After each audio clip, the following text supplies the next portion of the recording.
മലപ്പുറം കോട്ടപ്പടി മാർക്കറ്റിന്റെ ഒന്നാം ഘട്ട പ്രവൃത്തി മാർച്ച് 31-നകം പൂർത്തീകരിച്ച് നൽകാൻ നഗരസഭാ കൗൺസിൽ യോഗം തീരുമാനിച്ചു. DPR തയ്യാറാക്കിയ ആളെ കരിമ്പട്ടികയിൽ ഉൾപ്പെടുത്തിയത് പരിശോധിക്കണമെന്ന് പ്രതിപക്ഷം ആവശ്യപ്പെട്ടു. 2021 ജനുവരി 1-ന് ആരംഭിച്ച പ്രവൃത്തി പല കാരണങ്ങളാൽ നീണ്ടുപോവുകയായിരുന്നു. ഇതിനിടെ കരാറുകാരൻ പുതുക്കിയ എസ്റ്റിമേറ്റ് പ്രകാരമുള്ള കൂലി ആവശ്യപ്പെട്ടതും നിർമ്മാണ പ്രവൃത്തി നിലയ്ക്കാൻ കാരണമായി. ഒടുവിൽ നടന്ന ചർച്ചയിലാണ് നടപ്പിലാക്കിയ പ്രവൃത്തി പൂർത്തീകരിച്ച് കരാറുകാരനെ ഒഴിവാക്കാൻ തീരുമാനിച്ചത്. നമ്മുടെ കൗൺസിൽ വരുന്നതിന് മുമ്പേ തന്നെ തുടങ്ങിയ ഒരു പ്രോജക്റ്റാണ്. നമ്മുടെ കൗൺസിൽ വന്ന് ആദ്യത്തെ അങ്ങനെ ധാരണ ശരിയാണെങ്കിൽ ജനുവരി 1-നാണ് അല്ലെ, ജനുവരി 1-നാണ് തറക്കല്ലിട്ടത്. ജനുവരി 1-നാണ് ഡിസംബറിൽ കൗൺസിൽ വന്ന് ഡിസംബറിൽ കൗൺസിൽ വന്ന് ജനുവരി 1-ന് നിർമ്മാണ ഉദ്ഘാടനത്തിന്റെ തറക്കല്ലിടൽ നമ്മൾ നടത്തി. അതിലൊന്ന് മിനിസ്റ്റർ ഓഫ് രീതിയിലായിട്ട് ഔപചാരികമായിട്ടുള്ള നിർമ്മാണ ഉദ്ഘാടനം നിർവഹിച്ചിരുന്നെങ്കിൽ തറക്കല്ല് ജനുവരി 1-ന് പോയിട്ടാണ് ചെയ്തത്.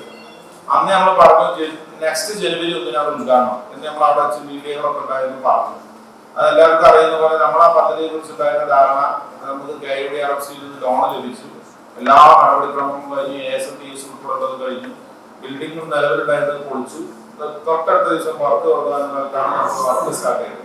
നമ്മൾ വർക്ക് സ്റ്റാർട്ട് ചെയ്ത് ആദ്യത്തെ ദിവസം തറക്കല്ലുകളിൽ പോയതിനു ശേഷം തൊട്ടടുത്ത ദിവസം കൺസ്ട്രക്ഷൻ എടുത്ത PMR കൺസ്ട്രക്ഷൻ എഞ്ചിനീയർ നമ്മുടെ കൺസൾട്ടന്റായിരുന്ന PC റഷീദ് അസോസിയേറ്റ്സിന്റെ PC റഷീദ് അവരുടെ പ്രതിനിധികൾ നമ്മുടെ മുനിസിപ്പാലിറ്റിയിൽ പോയി മാർക്ക് ചെയ്യുന്നതിന് വേണ്ടി ചെന്നു. നമ്മൾ എല്ലാ ബിൽഡിംഗ് എവിടെയൊക്കെയാണ് എന്തൊക്കെയാണ് മാർക്ക് ചെയ്യാൻ പോയിട്ട് അന്നാണ് DPR-ഉം മാർക്ക് ചെയ്തതും PS-ഉം തമ്മിൽ മാച്ച് ചെയ്തില്ല എന്നുള്ള പ്രശ്നം വരുന്നത്. അപ്പം അന്ന് ചാർജുണ്ടായിരുന്ന നിഷാന്ത് ME ആയിരുന്നു. നിഷാന്ത് അതിൻ്റെ അടുത്ത് വിളിച്ചു പറഞ്ഞതിൽ ചെറിയൊരു മാർക്കിങ്ങിനൊരു പ്രശ്നം കാണുന്നുണ്ട്. അപ്പൊ സ്വാഭാവികമായിട്ട് അങ്ങനെ എന്താണ് സംഭവിച്ചതെന്ന് അറിയാത്തതിനാൽ നെക്സ്റ്റ് ഡേ വിശദമായി നമ്മൾ ഉൾപ്പെടെയുള്ളവർ ചെന്ന് നോക്കിയത് മാർക്ക് ചെയ്ത് നോക്കുമ്പോൾ മാർക്ക് വരുന്നത് DPR പ്രകാരം മാർക്ക് വരുന്നത് തൊട്ടടുത്ത ബിൽഡിങ്ങിന്റെ മുനിസിപ്പാലിറ്റിയുടെ തന്നെ ബിൽഡിങ്ങിന്റെ ഉള്ളിലാണ്. അപ്പൊ അത് പ്രായോഗികമായിട്ട് വലിയ പ്രശ്നം ഉണ്ടാക്കി. അപ്പൊ നമ്മൾ എന്ത് ചെയ്തു, ഇതെങ്ങനെ മാറ്റാൻ നോക്കിയപ്പോൾ നമ്മളെടുത്ത് അത്രയും പ്രോസസ്സ് ASDS ഉൾപ്പെടെയുള്ളതൊരു ബേസ് ചെയ്യേണ്ടി വരും.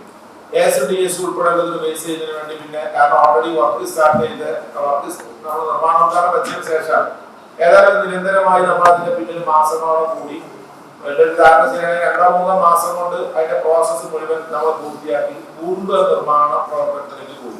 നിർമ്മാണ പ്രവർത്തനം വളരെ ഭംഗിയായ രീതിയിലായിരുന്നു. 24 hours ആയിരുന്നു വർക്ക്. ഓരോ ദിവസം കൂടുമ്പോഴേ അതിന്റെ വർക്ക് പ്രോഗ്രസ് നമ്മൾ കാണാമായിരുന്നു. നമ്മുടെ രാത്രിയൊക്കെ ഉള്ള ഫുൾ ടൈം വർക്ക് നമ്മുടെ തൊട്ടൊക്കെ മുനിസിപ്പൽ ബിൽഡിങ്ങിന് മറ്റ് സ്റ്റേറ്റിൽ നിന്ന് അന്യ സംസ്ഥാന തൊഴിലാളികളായിട്ട് തൊഴിലാളികൾക്ക് നമ്മൾ വാടക വാങ്ങിയിട്ടാണ് സൗകര്യപ്പെടുത്തി നല്ല രീതിയിൽ പോകുന്നതിനിടയിലാണ് ഇയാളുടെ ഫസ്റ്റ് ബില്ല് വരുന്നത്.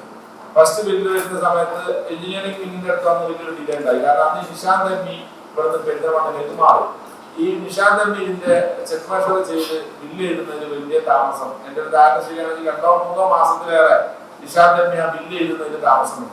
അതേസമയം DPR തയ്യാറാക്കിയ ആളെ കരിമ്പട്ടികയിൽ ഉൾപ്പെടുത്തിയത് പരിശോധിക്കണമെന്നും നഗരസഭയ്ക്ക് നഷ്ടം വരുത്തിയവർക്കെതിരെ നിയമ നടപടി സ്വീകരിക്കണമെന്നും പ്രതിപക്ഷം ആവശ്യപ്പെട്ടു. ഇത് പരിശോധിക്കാമെന്ന് ചെയർമാൻ ഉറപ്പും നൽകി.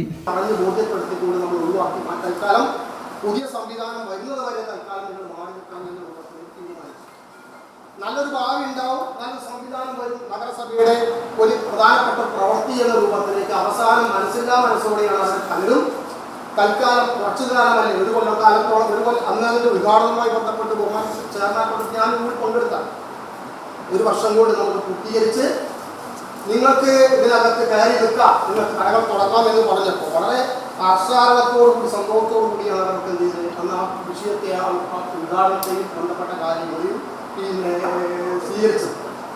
യോഗത്തിൽ ചെയർമാൻ മുജീബ് കാടേരി അധ്യക്ഷനായി.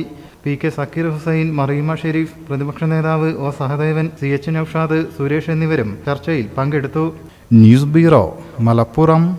പുത്തനത്താണിയുടെ സ്വന്തം കനകമകൽ ജ്വല്ലറി ഇനി മുതൽ കനക ഗോൾഡൻ ഡയമണ്ട്സ്. കനക ഗോൾഡൻ ഡയമണ്ട്സ്, പുത്തനത്താണി. മാറുന്ന ലോകം, മാറ്റത്തിനൊപ്പം.